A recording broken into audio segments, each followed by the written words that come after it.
নারী থেকে পুরুষে রূপান্তরিত, পূর্ব নাম মুসাম্মদ খাদিজা খাতুন আলেমা, বর্তমানে পিতার নাম হলো মাওলানা মোহাম্মদ সাহুল সিদ্দিকী। আমি ভাইজানকে তার গুরুত্বপূর্ণ আলোচনা এবং পরিবর্তন হওয়ার দিক নির্দেশনা সুন্দরভাবে উপস্থাপন করার জন্য সবিনয় অনুরোধ জানাচ্ছি।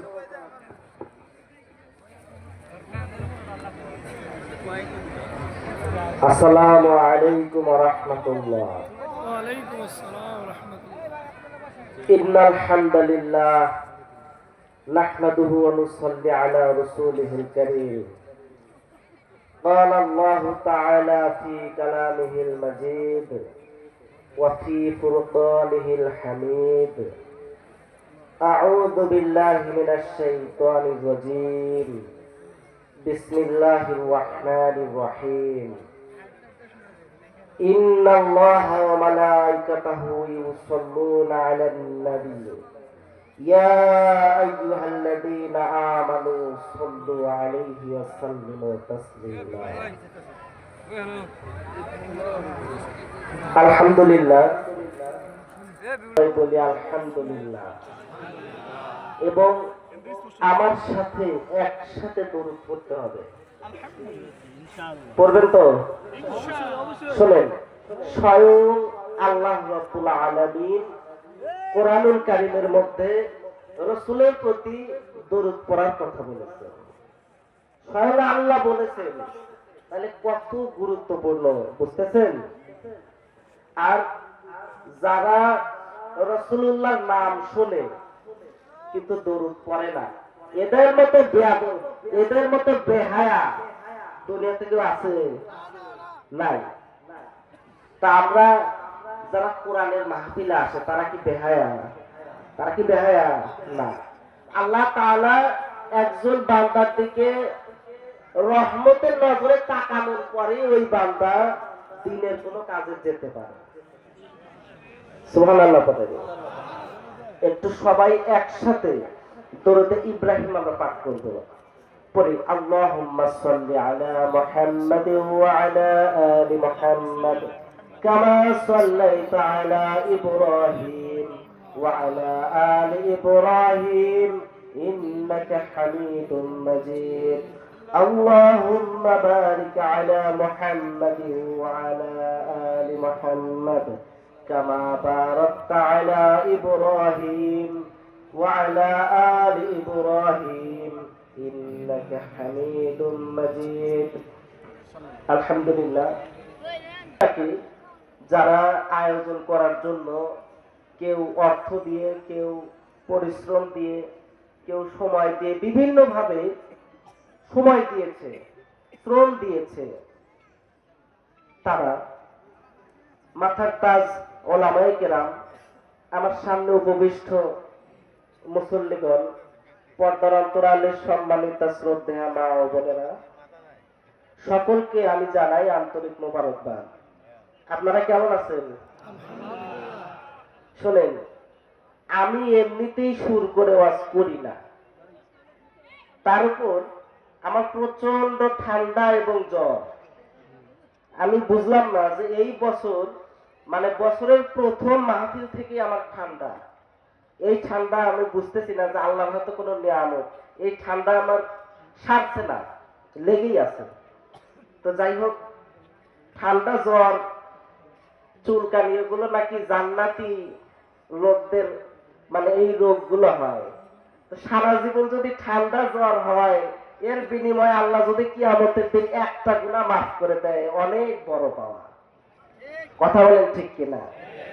তো যাই হোক, আমার আলোচনার দুইটা অংশ থাকবে। জীবনী বলতে হবে, কিন্তু আপনারা এমনটা ভাববেন না যে কোরআন হাদিসের আলোচনা বাদে আমি জীবনী বলেই চলে যাব, এমনটা ভাববেন না।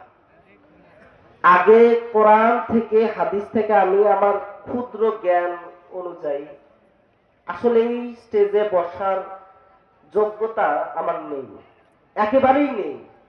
আমি অতি ক্ষুদ্র জ্ঞানের, অতি সাধারণ একজন মানুষ, আপনাদের মতো মানুষ আমি। কিন্তু আল্লাহ তাআলা আমাকে এই স্টেজে নিয়ে আসছে, আমার স্বপ্ন ভঙ্গ করে আমাকে স্টেজে নিয়ে আসছে। আসলে মানুষের এক একজনের এক এক রকম ইচ্ছা থাকে, কিন্তু সবার সব ইচ্ছা পূরণ হয় না। তো যাই হোক, আগে কোরআন হাদিস থেকে আলোচনা করব, তারপরে আমার সংক্ষিপ্ত জীবনে বলবো ইনশাল্লাহ। তো রাত্রি এখন 12টা বাজে, আপনারা ধৈর্য ধরে থাকবেন তো? ঠিক আছে, আল্লাহ তাআলা তৌফিক দান করুক, সকলে বলে আমিন। আমিন। সম্মানিত হাজিরিন, আজকে আমি আপনাদের সামনে সূরা ওয়াকিয়া থেকে একটু আলোচনা করব। এর কারণ হলো, সূরা ওয়াকিয়া এমন একটা সূরা যেখানে কিয়ামত সম্পর্কে বলা হয়েছে, এবং রাসূলুল্লাহ সাল্লাল্লাহু আলাইহি ওয়াসাল্লাম তিনি 5টা সূরার কথা উল্লেখ করেছেন। কয়টা সূরা? তার মধ্যে এই সূরা ওয়াকিয়ার কথাও তিনি বলেছেন যে এই 5টা সূরা আমাকে বৃদ্ধ বানিয়ে দিয়েছে। আমাদের চুল দাড়ি পেকে গেলে, আমারও 10-15টা চুল পেকে গেছে, তা আমাদের চুল দাড়ি পেকে গেলে আমরা বলি যে টেনশনে আমার চুল পেকে গেছে, বলি না? হ্যাঁ, আবার অনেকে বলে যে রোগে রোগে আমার চুল পেকে গেছে। কিন্তু রাসূলুল্লাহ এমনটা বলেন নাই। তিনি কি বলেছেন? তিনার যখন চুল দাড়িগুলো পেকে যাচ্ছিল, বয়সের ছাপ পড়ে যাচ্ছে, তখন তিনি এই 5টা সূরার কথা উল্লেখ করলেন যে এই 5টা সূরা আমাকে বৃদ্ধ বানিয়ে দিয়েছে। তাহলে এই কথাটার ওজন কতখানি, এটাকে বুঝতে পারছেন? কি কথা তিনি বললেন। তো আমরা তো কিয়ামতের কাছাকাছি চলে এসেছি মনে হয়, সেই জন্য এখন বেশিরভাগ চেষ্টা করি কিয়ামত নিয়ে আলোচনা করার। আপনারা কি রাগ করবেন? দেখেন, আল্লাহ তাআলা সূরা ওয়াকিয়ার মধ্যে কি বললেন? বিসমিল্লাহির রাহমানির রাহিম। ইযা ওয়াকাআতিল ওয়াকিয়া লাইসা লিওয়াকাআতিহা কাযিবা খাফিদাতুর রাফিয়া ইযা রুজ্জাতিল আরদু রাজ্জা ওয়া বুসাতিল জিবালু বাসসা ফাকানাত হাবাআম মুনবাসরা ওয়া কুনতুম আযওয়াজান সালাসা ফাআসহাবুল মাইমানাতি মা আসহাবুল মাইমানা ওয়া আসহাবুল মাশআমাতি মা আসহাবুল মাশআমা ওয়াস-সাবিকুনা আস-সাবিকুন উলাইকাল মুকাররাবুন। তো দেখেন, আপনারা যতক্ষণ থাকবেন আমি ততক্ষণ আলোচনা করবো ইনশাআল্লাহ। কথা কি বুঝতে পেরেছেন? মন খারাপ করার কারণ নাই যে হুজুরা তো দেরি করে উঠলো, 10-20 মিনিট আলোচনা করলো, এমনটা মন খারাপ করার কারণ। 2টা 3টা করে প্রোগ্রাম নেই না, আমার এত চাহিদা নেই। আমি প্রতি